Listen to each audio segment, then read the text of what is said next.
TDP Janasena పొత్తుపై Amit షాతో చర్చించాను అన్న Pawan Kalyan వ్యాఖ్యలకి counter ఇచ్చారు అంబటి రాంబాబు. ఈ రాక్షస పొత్తుకు బీజేపీని ఒప్పించాలని పవన్ ఆరాటపడుతున్నారంటూ మండిపడ్డారు అంబటి. ఆంధ్రప్రదేశ్ పరిస్థితులు ప్రత్యేకంగా నేను జాతీయ స్థాయి నాయకులకు వివరించాను. వారికి వివరించి నాకు వేరే దారి లేదు. నాకు రోడ్డు మీద తిరుగుదామంటే కేసులు పెడతా ఉన్నారు, ప్రజాస్వామ్యబద్ధంగా గళం విప్పుదామంటే కేసులు పెడతా ఉన్నారు. ఈ పొత్తుని మీరు మనస్ఫూర్తిగా మీ బ్లెస్సింగ్ కావాలి అని చెప్పి నేను అమిత్ షా గారికి తెలియజేశాను. వారు ఎంతవరకు ఒప్పుకుంటారో నాకు తెలియదు, కానీ నా మొదటి ఆఖరి ప్రయత్నం కూడా ఆంధ్రప్రదేశ్ భవిష్యత్తు బాగుండాలి అంటే ఎక్కడి నుంచి మనుషులు రారు, మన భవిష్యత్తుని మనమే నిర్మించుకోవాలి.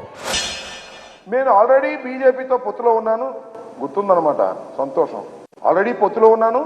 నేను తెలుగుదేశంతో పొత్తులోకి వెళ్ళాను. మా ఇద్దరి పొత్తుని ఆశీర్వదించమని మేము అమిత్ షా గారిని అడిగాము అన్నారు. ఏమి లాజిక్ అయ్యేది నాకు అర్థం కాల. వారికోస్ వెయిన్స్ వ్యాధికి కేవలం 30 నిమిషాల్లో చికిత్స. కాల్ చేయండి 9989527715. ఏమి అన్యాయం అయ్యా నాకు ఇది అర్థం కాల. ఏమి నైతికత అయ్యా పవన్ కళ్యాణ్ గారు నాకు అర్థం కాల. అర్థమైతే మీరైనా చెప్పండి. భారతీయ జనతా పార్టీ పొత్తులో ఉన్నాడు.